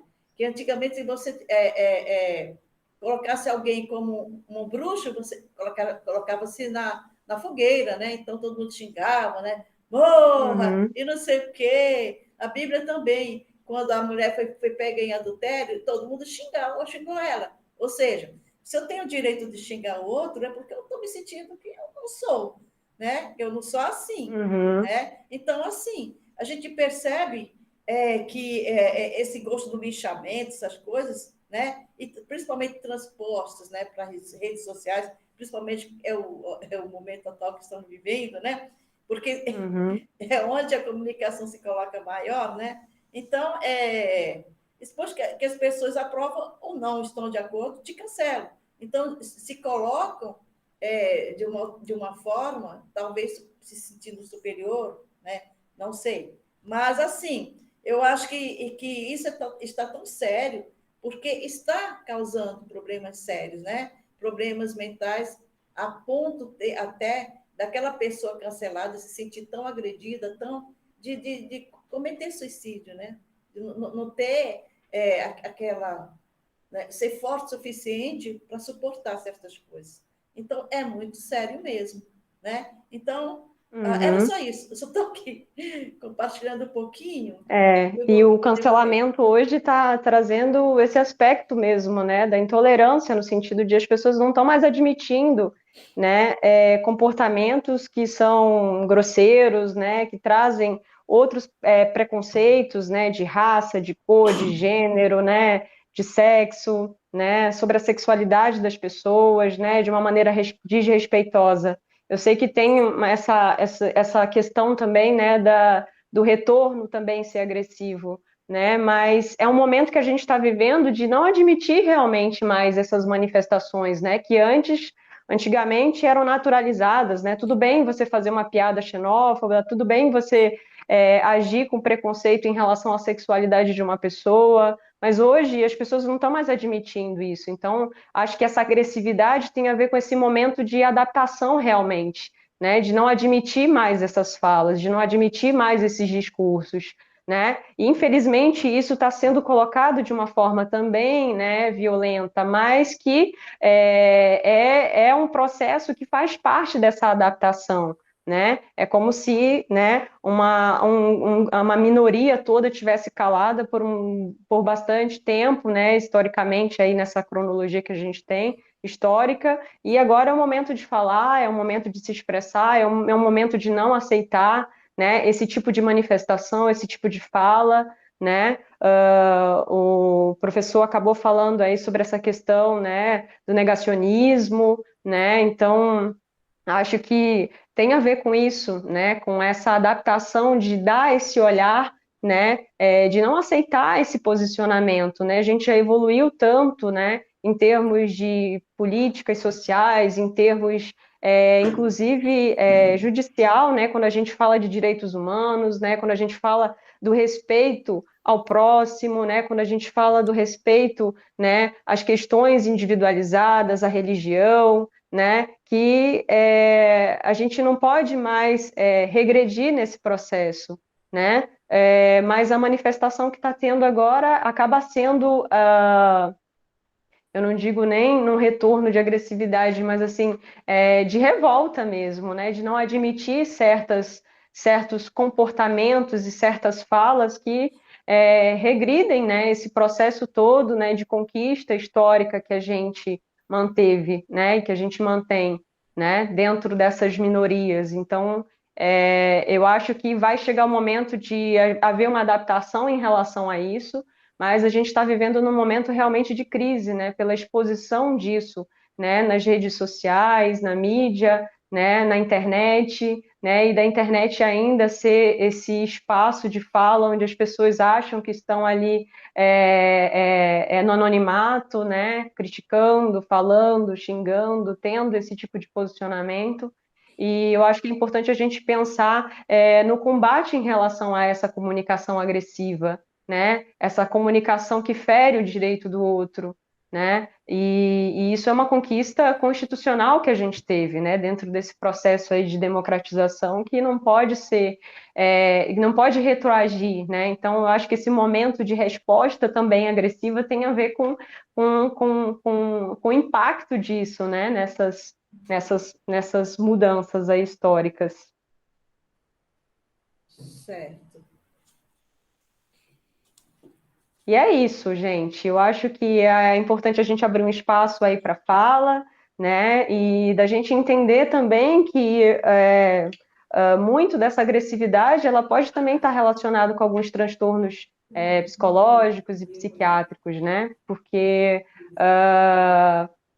muito desses posicionamentos, né, agressivos, né, trazendo uma certa intencionalidade de inferiorizar o outro, né, de menosprezar o outro, de desqualificar o outro, de desrespeitar o outro, pode também estar relacionada, né, com questões psiquiátricas, né, e a gente lida com isso todos os dias, né, às vezes, né, uma pessoa que tem problema de relacionamento, como eu disse anteriormente, nós somos seres sociais, né, a gente precisa do outro para estar bem.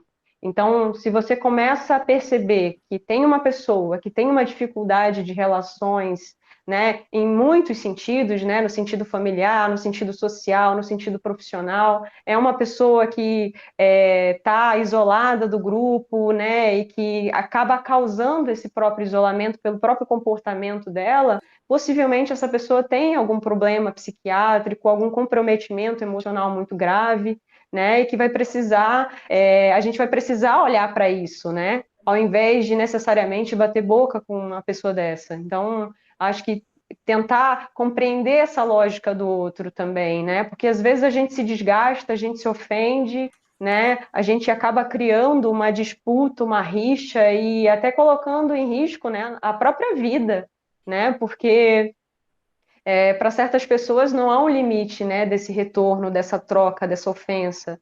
Então a gente precisa tomar muito cuidado e observar que existem essas dimensões também, né? Que são pessoas que geralmente não procuram tratamento, são pessoas que não admitem que têm problemas emocionais, né? Então a gente precisa ter essa consciência, né, e essa percepção desse outro, para entender que esse outro pode estar adoecido, né? E às vezes nem percebe que tem realmente esse problema, né? Tem gente que É, e não geralmente, percebe e e se geralmente quando nega, se fala, não admite também, não né? admite, e se É um nega grupo porque de pessoas que não procura psicoterapia, né? Um tipo de pessoa que não admite que tem problema, que não tem uma patologia. Então, a gente que está ali do outro lado se relacionando com aquela pessoa, porque é professor, ou porque é aluno, ou porque tem aquela pessoa dentro do grupo de trabalho, dentro do ambiente de trabalho, ou até mesmo da família, né? Às vezes a gente é obrigado a conviver com uma pessoa extremamente desagradável e que às vezes tem essa manifestação e esse comportamento, e, né, a gente precisa estar atento aí para essa dimensão para não achar que a gente precisa necessariamente revidar ou, né, combater, né, entendendo que pode sim ser uma manifestação, né, de cunho ali emocional, né, de comprometimento mesmo. Francine, você não acha que justamente por essas questões aí que você colocou, porque às vezes muitas vezes você não sabe o problema do outro, né? Então, se você achar, logicamente, isso é o ideal, se você achar um meio sempre assertivo de tratar, né? Tanto de responder quanto do tratamento mesmo, você não acha que pode colaborar? Por quê? Você não sabe quem vem com a gente, você não sabe se essa pessoa tem problemas, né? Ou não, Uhum. se é realmente porque é uma pessoa agressiva, é a maneira de ser, né? Ou então se ele realmente tem problemas mentais. Então, justamente por essas questões, eu acredito que a maneira como nós devemos tratar deve ser a melhor maneira mesmo. Como? Mais assertiva, né?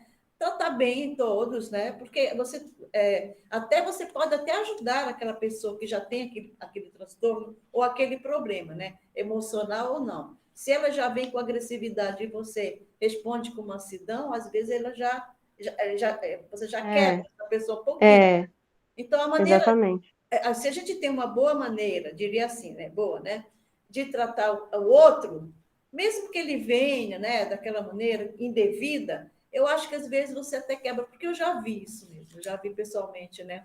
Pessoa que veio cheia de razão, né, para cima de outro, porque eu tenho razão, e não sei o quê, e já foi grosseiramente, aí o outro tratou totalmente oposto. Então, aquele lá, o agressivo, né, ficou quebrado perante aquele outro, né? Quebrou-se.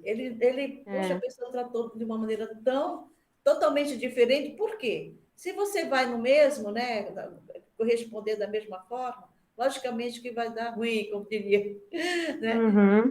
Realmente vai ser complicado, né, essa situação. Pode até ter um fim mais, né, trágico, alguma coisa assim. Mas eu acho que se a gente procurar um meio caminho, né, não ir nem para um lado nem para o outro, mas procurar aquele meio do rio, né? Como meu marido sempre fala, vamos andar ali pelo meio, não extremamente, não, né? Nem tão assertivo, nem tão, como posso dizer, passivo demais, nem tão agressivo. Exatamente. Caminho, né? Vamos andar ali pelo meio, né? Por quê? A gente sabe que a palavra agride, né? A palavra, como a Bíblia mesmo diz, se você o que entra não te faz mal, mas o que sai da boca do homem, né? Então é esse cuidado que a gente tem. Muitas vezes você quer responder à altura e você não sabe se aquela pessoa realmente tem algum problema, né? Se ele está agindo assim por ter. Então são cuidados que a gente realmente deve considerar, não é, Francisco? Exatamente. E só para corrigir, né, quando eu falo desse comprometimento emocional, não significa necessariamente que essa pessoa tem um distúrbio. Ela pode ter, mas às vezes é só um comprometimento emocional no sentido de não saber se relacionar com o outro, né? E quando isso acontece, geralmente vai se reproduzir nas outras esferas dessa vida, da vida dessa pessoa, né? Ela não vai saber se comportar na sala de aula, não vai saber se comportar em casa. Então, esse comportamento, né, intrusivo vai estar manifesto em todas as esferas da vida dela. E a gente precisa ter essa atenção e essa percepção, né, para ver os limites, né? Como eu disse anteriormente, sim, a nossa reação ela é muito intuitiva, né? No momento, né, dependendo do que a pessoa falou, né, do contexto do que você conhece daquela pessoa, né? E essa reação, ela precisa ser uma reação de imposição de respeito também, né? A gente não pode deixar que o outro se comunique de uma forma agressiva e de uma forma desrespeitosa. A gente tem que se impor para colocar um certo limite, né? Mas não chegar a esse nível também de xingar ou de desqualificar, né? Então, chegar a esse extremo oposto também acaba causando aí essa descompensação, né, na gente que está ali reagindo. Então, acho que esse equilíbrio que você fala é justamente de ter essa percepção, né? E eu acho que, como eu disse anteriormente, né, se você está consciente que você não está bem, que você teve um dia aborrecido, né, a chance de você bater boca com uma pessoa dessa é muito grande, né? Então, mais uma vez, a importância da gente estar em contato com as nossas emoções, com os nossos sentimentos, e às vezes entender que aquela confusão e aquela demanda que aquele outro está trazendo, né, a partir de um problema, não necessariamente tem a ver com o conteúdo nosso, né, que a gente precise resolver. Às vezes é conteúdo dela, né, de uma situação mal resolvida dela, que a gente não precisa necessariamente entrar de conflito do mesmo nível, né, e na mesma proporção para driblar, né? Então acho que isso é uma coisa importante aí para a gente falar, né? A gente está vivendo esse momento, né, de discursos de ódio, né, das fake news, né? É um fenômeno aí realmente que está acontecendo em todas as esferas aí globais, né? Pelo que a gente acompanha aí nos noticiários, né? Então, é um Certo. momento onde essa comunicação virtual acaba possibilitando, né, esse espaço, né, de extrapolamento mesmo, né, em relação a Certo. essa comunicação agressiva e violenta, né? Certo. Francine, aqui no chat Ah, tem algumas questões que é o que algumas pessoas colocaram. A Luciane colocou. Queria comentar sobre as confusões em grupo, do Zap, em função da interpretação da escrita do outro. Cada aham, um, ao ler, coloca as suas interpretações, né? é. Aí, Rosiel, minha pergunta também vai de encontro a essa questão. A Núbia responde também, tolerância é isso, tal. A falta de humildade, a pessoa acha que é mais sabida que a outra, tal, tal, tal. A Priscila coloca assim, grosserias, a professora Priscila, grosserias ocorrem vez ou outra, somos humanos e falhos, mas como se portar no ambiente de trabalho ou estudo, desconfiando, se comportam assim de forma recorrente, sem buscar tratamento psicológico, terapêutico? Ignora? Acho que foi uma É, e pergunta. eu queria até falar sobre isso também, dentro de uma esfera um pouco mais desse aspecto realmente de defesa, né? Do que fazer, né? Do como reagir. Algumas situações o melhor realmente é ignorar, né? Outras vezes você vai ter que se impor, né? Você vai ter que impor um limite de respeito em relação a essas outras pessoas, porque acabam gerando, né, sensações desagradáveis e potencializando ainda mais essa agressividade. Então, às vezes, você vai precisar falar, você vai precisar, né, como eu disse, né, de um modo intuitivo, no momento, na situação, né, ver se você está em condições de fala, ver se o outro está em condições também de ouvir alguma coisa, porque às vezes o outro está tão pilhado, né, naquele problema, naquela dificuldade, naquela tensão toda ali, que não há um espaço de diálogo e de fala.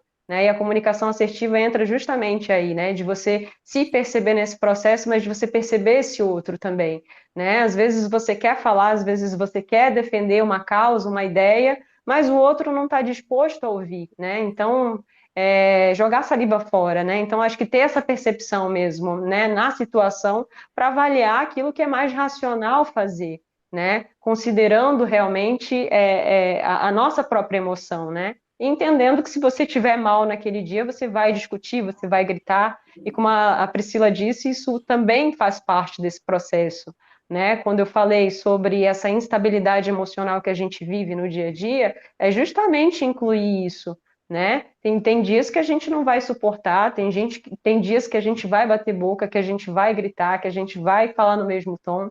Então, entender que esse processo ele precisa também ser naturalizado, né? Mas da gente repensar aquela questão também, posteriormente, né? Será que eu tive o comportamento adequado? O que eu posso melhorar na próxima vez, né? Porque esse processo de troca com o outro tem muito a ver com essa aprendizagem que a gente vai tendo na experiência, né? Quanto mais a gente se relaciona com as pessoas, quanto mais a gente precisa ter que lidar com essas questões no dia a dia, mais a gente vai criando, né, uma crostazinha ali de poder para conseguir driblar e até levar essa questão da melhor forma possível. Então, acho que é importante a gente considerar esse processo também. E tem outras questões, né? Quando eu falei sobre essa comunicação ela ser agressiva, ela ser invasiva, ela ser ofensiva, né? Eu acho que é importante a gente falar também de direitos humanos no sentido de que existem, né, uma série de penalidades hoje em dia que estão favorecendo, né, essa expressão mais respeitosa pelo outro.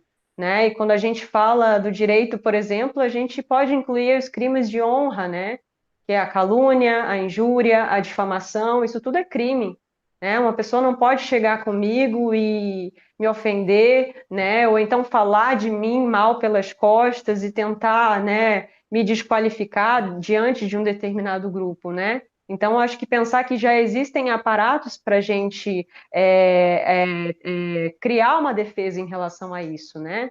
É denúncia, né? Quando a gente fala do ambiente de trabalho, a gente está falando de assédio moral, quando a gente fala de violência psicológica dentro do meio familiar, né, contra a mulher, a gente também tem um aparato judicial para isso, né? Então, de pensar que essas formas de preconceito, né, contra a raça, cor, etnia, religião, gênero, sexo, orientação sexual, identidade de gênero, né? Isso tudo são crimes de preconceito, né? Que já são tipificados aí no Código Penal e que são amparados pela nossa Constituição, né? Que dá liberdade para esse outro se expressar, para esse outro ser diferente.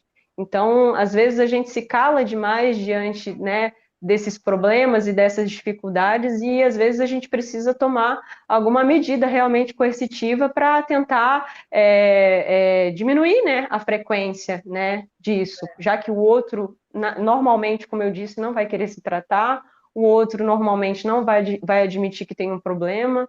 Então, olhar para esses aspectos, né, acho que é importante. E entender que esse é um momento da gente lutar pela defesa desses direitos que já foram conquistados, né? Até o momento, né? Para esses direitos humanos, né? E a gente precisa tomar algumas medidas, sim, no dia a dia para coibir esse tipo de prática, né? Que está tomando uma dimensão fora do normal, né? No sentido dessa comunicação violenta, né? Dos fake news, né? Que também acabam trazendo muito esse aspecto da violência, né? Contra as liberdades, né? Contra as diferenças. Então, eu acho que é importante a gente combater isso dentro dos nossos microprocessos, né? Certo. E entender que isso tem essa dimensão realmente mais macro e que está relacionada com política, que está relacionado com o momento histórico que a gente está vivendo, né? Certo. Olha, o bate-papo aqui está muito bom, acho muito realmente interessante esse tema, mas aqui no chat tem algumas perguntinhas.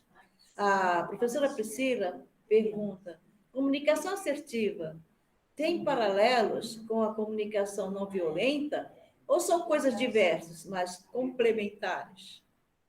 É a mesma coisa, na verdade, né? Eles tratam como sinônimos. Então, a comunicação não violenta traz todo esse aspecto da comunicação assertiva, né? São tratados como sinônimos, né? Certo. Eu acho que já encerramos aqui as perguntinhas. Eu acho que já foi tirado algumas dúvidas, né, gente? Acho que tá bem claro aqui o que seria, então, a comunicação ou comportamento assertivo, né? Aquilo que ela colocou, é o equilíbrio, né? Entre, o agressivo e o passivo demais, né? Aquele que também não responde, não quer se envolver, né? E com aquele que tem um comportamento muito agressivo. Acho que a gente vai chegando ao final, perguntando aqui se alguém quer fazer alguma pergunta. Pode abrir também aqui o seu gravadorzinho e falar.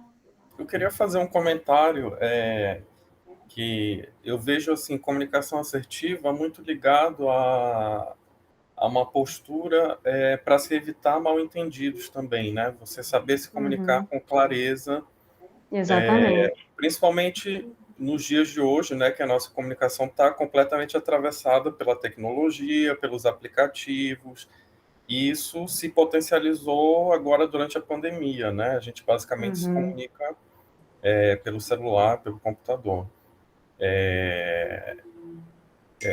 E aí eu vejo que a falta do contato assim presencial, né, da comunicação olho no olho, ou até uma ligação, acaba favorecendo, né, alguns mal-entendidos, assim, porque às vezes você manda uma mensagem de texto e aí um ponto fora do lugar, ou não sei o que, uma vírgula, acaba passando uma outra interpretação, né, que às vezes nem é a intenção da pessoa, então a pessoa quis dizer X, a outra entende Y, e aí cria esses desconfortos, né, esses mal-entendidos e tudo mais. Então, acho que